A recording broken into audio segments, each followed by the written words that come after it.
So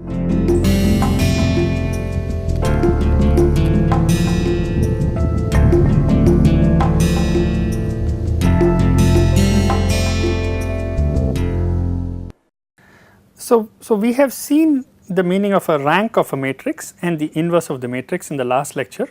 Today I will be talking about eigenvalues, eigenvectors of a matrix. Okay. And I want to emphasize that this is probably one of the most important areas of linear algebra to find eigenvalues and eigenvectors of matrices, and it is used in all branches of science and engineering. Okay. So, let us get to the discussion of eigenvalues and eigenvectors. In order to do this, we will restrict our discussion to square matrices only, and that is where eigenvalues and eigenvectors are defined. And in order to do this, we will just mention that it helps to think of a matrix in terms of operation on a vector.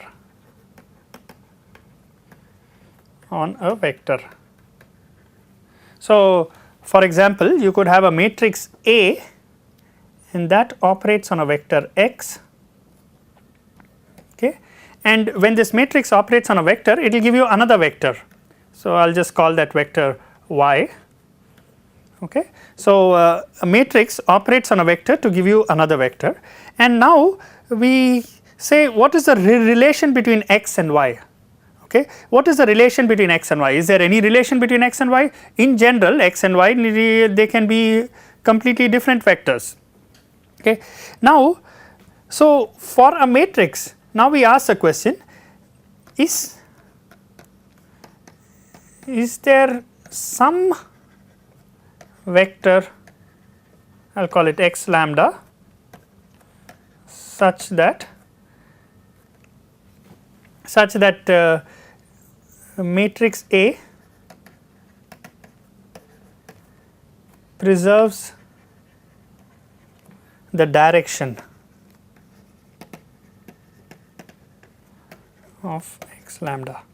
Okay. So, the question we are asking is there some vector x lambda such that the matrix A preserves the direction of x lambda?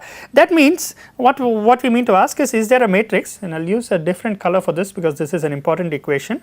So, is there a so for the same matrix A, when it acts on this particular vector x lambda, okay, it gives you something that is proportional to x lambda. It gives you a vector that is actually proportional, and this constant of proportionality I will call it as lambda. Okay. So, lambda is the constant of proportionality. This is a scalar or a real number.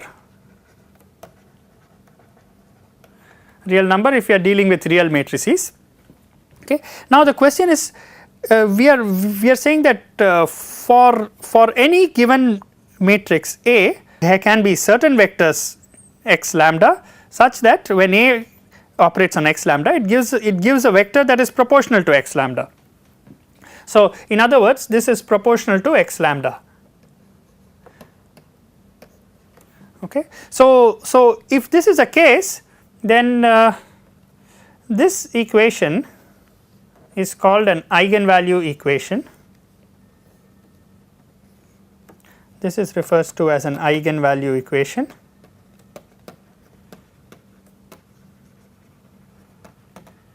And what we say is that x lambda is an eigenvector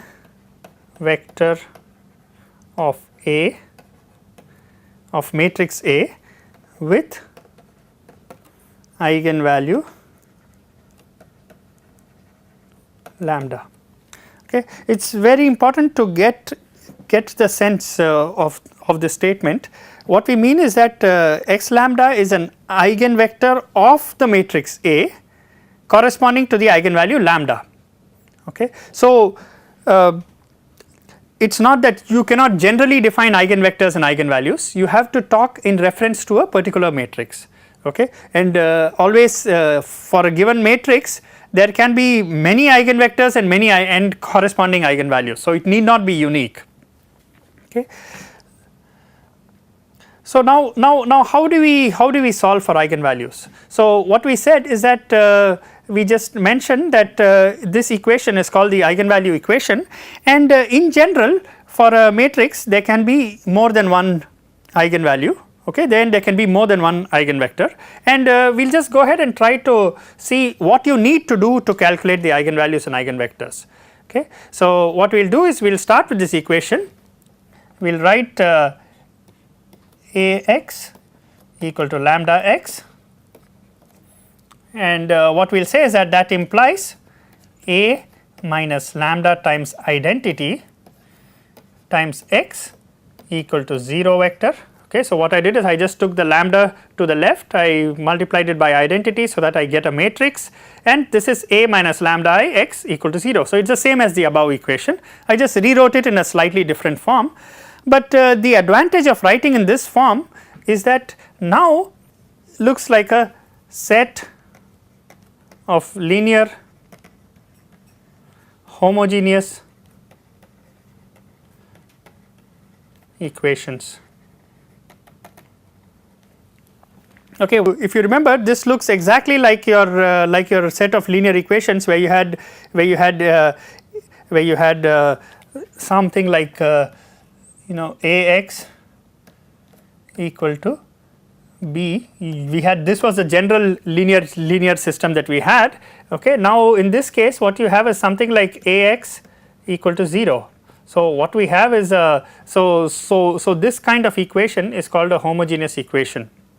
Okay, so you have some matrix A, instead of A I have A minus lambda I in this case, okay, but when it operates on x you get the 0 vector. That means my system of equations looks like this. So if my A has the usual, if we use the explicit notation for A, then you have A11 and then you have minus lambda times I. So identity matrix just has 1 along the diagonals. So lambda times identity will just have lambda along the diagonals, and you are subtracting that from A. So what you will get is you will get a subtraction of lambda from the diagonals, and the off diagonal elements will have no change. So it will A12, A13 and so on up to A1n if it is an n by n matrix,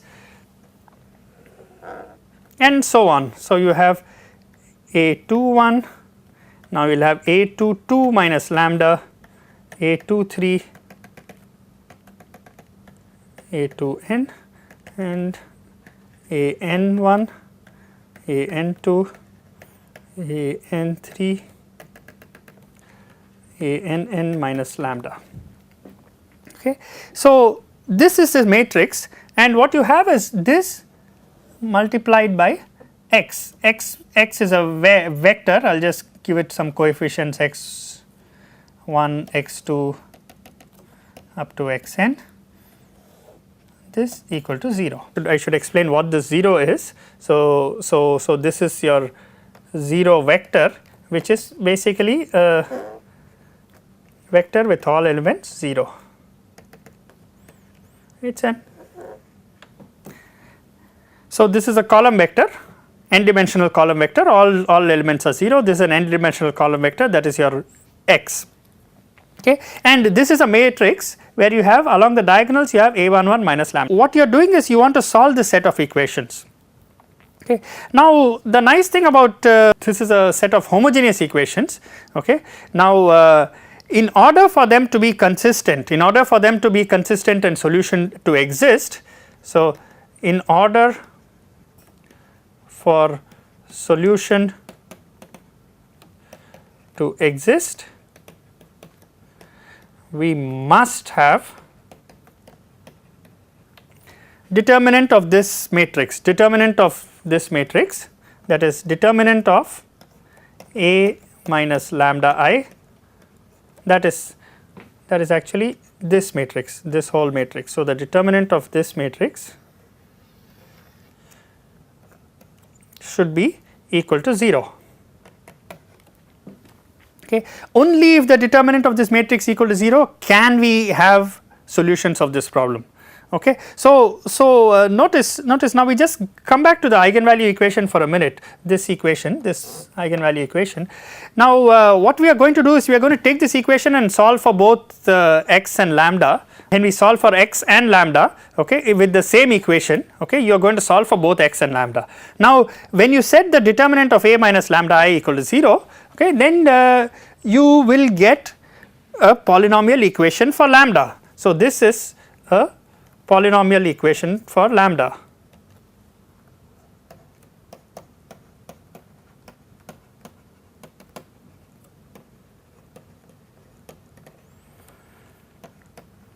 And we will see an example of this in a minute. Okay. And you can see just by looking at the product along the diagonals, you can see that you will have lambda raised to n power coming in this determinant. So this determinant will contain a term that has lambda raised to n. So it is an nth order polynomial equation, okay, and in general you will have n roots. Okay, so that means the number of eigenvalues is equal to the dimension of the matrix. Okay, so you have n eigenvalues for this equation. Okay, so now next is next is you want to take those eigenvalues and solve for the eigenvectors. Okay, so as we said earlier, our goal is to determine both the eigenvalues and the eigenvectors. Okay, so so corresponding to an eigenvalue lambda, okay, I should mention that here I have not put x lambda explicitly because I am using all these subscripts on x, okay, but if you want you can put an x lambda, okay, it is just a notation. Now when you solve for the eigenvalue coefficients, how will you solve for these eigenvalue coefficients? So again you go back to our equation, you say you had a times x equal to lambda x, okay, and this implies a minus lambda I x equal to 0. Now we choose one value of lambda,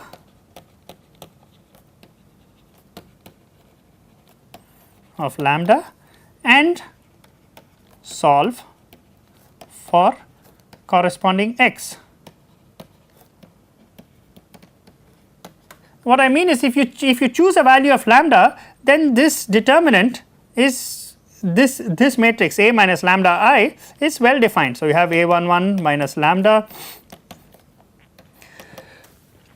A13 and so on up to A1n, and A21, A22 minus lambda, A23,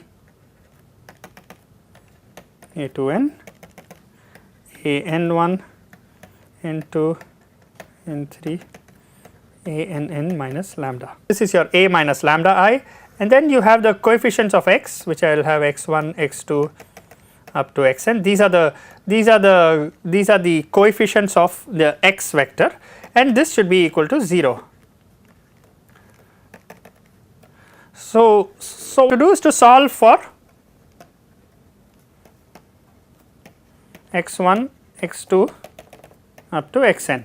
Note that the determinant of this matrix equal to 0 implies, okay, these equations are actually dependent equations. Okay, that means rank of A minus lambda I is less than n. Okay, that means the rank of this matrix is less than n, and that basically implies that you know cannot. So this implies that you cannot determine all x1, x2 etc. up to xn uniquely. So there is no unique choice of these x1, x2 up to xn. Okay, in fact typically what we do is we take one of them to some number and you express all of them in terms of that single coefficient. Okay, so we will see an example of how to do this, but the point is you should keep in mind that whenever you have eigenvalues, okay, eigenvectors, you cannot determine the eigenvector uniquely. And there is another reason for this, and I will just mention this right here. Okay, it is fairly easy to see. I will also mention that you can solve for these eigenvector coefficients using row operations, okay, and we will see an example of that. But before that, I just want to mention that suppose we have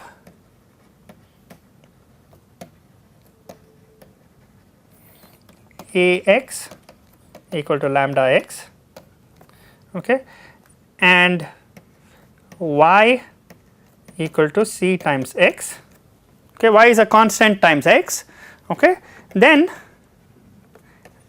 ay is equal to, you can see easily this is a times cx, okay. Now c is just a scalar, so you can take it to the left of the matrix, and so I can write this as c times ax, and ax is nothing but lambda x.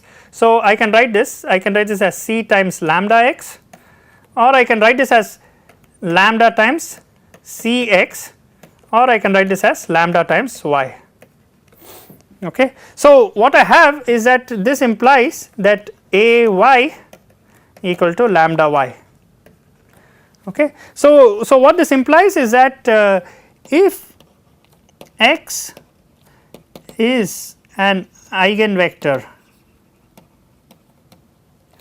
of A with eigenvalue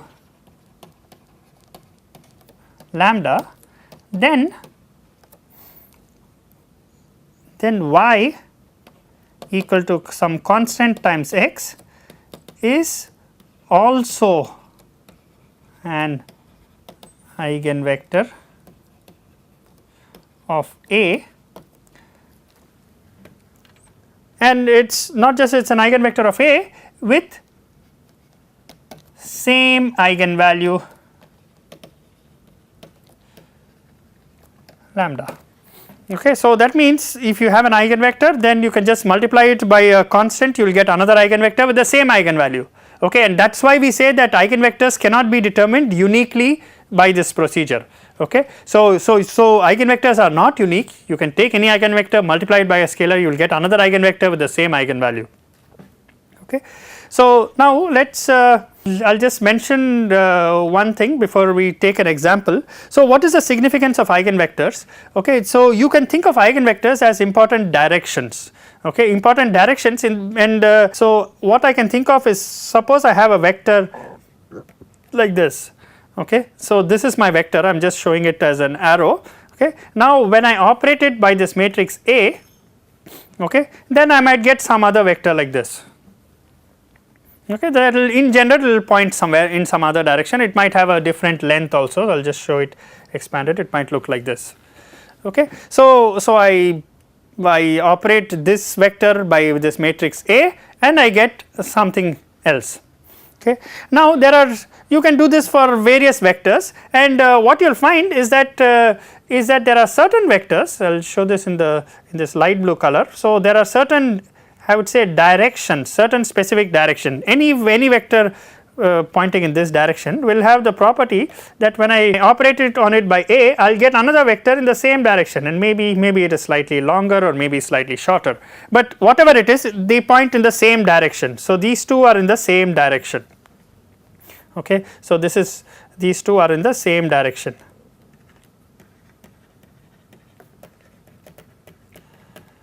So this is for eigenvectors. So eigenvectors have this property that when they are operated, so eigenvectors really represent some very specific directions, okay, some very specific directions such that when the matrix operates on vectors in those pointing in those directions, it will give you another vector pointing in the same direction, okay. And these are you can think of these as important directions of your system, okay. So now let us take I'll just mention this briefly that your eigenvalues and eigenvectors, there is another way to think, you can think of your matrix as a representation of some physical quantity in some basis, and this will be an important theme that we will discuss when we are seeing applications of matrices in quantum mechanics. But first let us do an example of an eigenvalue eigenvector calculation.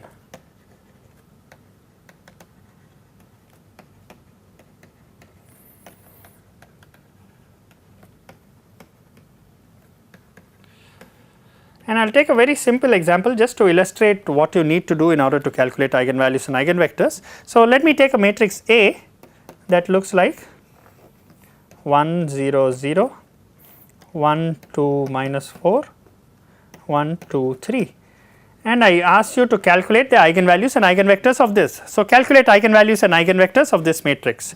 Okay. So, to calculate eigenvalues, so we use the secular equation which says that this determinant 1 minus lambda 0 0 1 2 minus lambda minus 4 1 2 3, this determinant has to be equal to 0. Oh, 3 minus lambda. Okay. Now what you can do is you can multiply this out. Now in this case you have the first row has just one non-zero element. So when I multiply this out, I will get 1 minus lambda times, I will get two terms, I will get 2 minus lambda into 3 minus lambda plus 2 into 4 is 8, and this has to be equal to 0. So, immediately you can see that lambda equal to 1 will satisfy this. So, one root of this cubic equation is lambda equal to 1. So lambda equal to 1, or now if I just expand this out, I will get lambda square minus phi lambda plus 14 equal to 0. Okay. So, and this implies lambda is equal to 5 plus minus. So, it will be 5 plus minus. So, what do you have? So, you have phi square is so square root of 5 square is 25 minus, so you have 14 into 4 is 56 divided by 2. Okay. So, this implies, so therefore, what you say is lambda equal to 1 or lambda equal to 5 plus root 31 times I is the unit imaginary number, divided by 2, or lambda equal to 5 minus root 31 I divided by 2. So, these are the three roots of this secular equation, and these are the three eigenvalues. So, we have calculated the three eigenvalues. Now, what we need to do next is to calculate the eigenvectors. So, I will just take one example. Let us take lambda equal to 1. So, if we take lambda equal to 1, so I will calculate the eigenvector corresponding to lambda equal to 1. Okay. So what I do is I take lambda equal to 1 and I put it in my equation. So, what I will get is my equation which is shown in over here. So, what I am going to do is I am going to put lambda equal to 1 in this in an equation of this form, and what I will get is the following equation. So, I will get 1 minus lambda. Now, lambda is 1. So, I get my equation 1 minus 1 is 0 0 0 1, 2 minus 1 is 1 minus 4 1 2 2. This times your eigenvalue or your eigenvector, I will just give it some coefficients x1, x2, x3, and this has to be equal to 0 0 0. Okay. And what you can do is you can take let us say for convenience we will take since I said now you have only two equations and you have three unknowns. So, you can choose one of the unknowns arbitrarily. So let x3 equal to 1. Okay. So, then what you have is you have two equations, x1 plus x2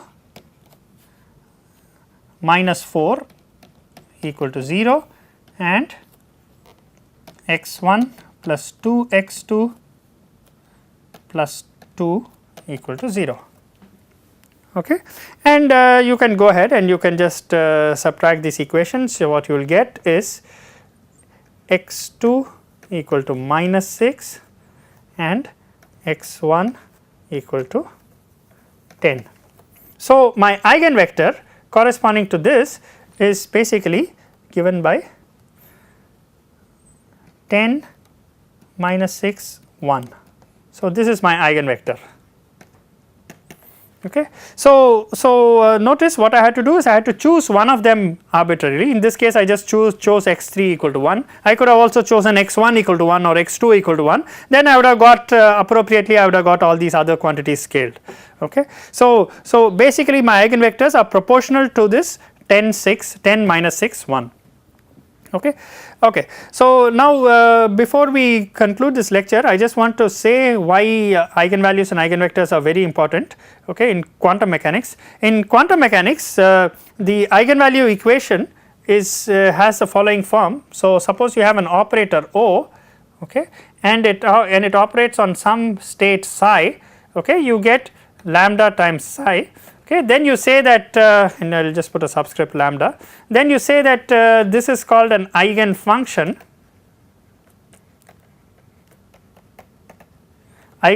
of the operator O, and this is called the eigenvalue. Okay. So, this is a typical eigenvalue equation that you write in quantum mechanics, and now if you are using a certain basis to represent your functions, then your state functions, they look like vectors, okay, and your operators look like matrices. Okay. So, so you can have operators in quantum mechanics represented as matrices in certain basis. Okay, this is a very important way to think about quantum mechanics. So, in fact, some of the earliest development of quantum mechanics were done using matrix algebra. Okay, and once you do that, then the significance of eigenvalues eigenvalues represent observed values, and eigenvectors, okay, these are specific vectors or directions, or in this case you can also think of them as functions. Okay. So, there is a very natural use of eigenvalues and eigenvectors in quantum mechanics. Okay.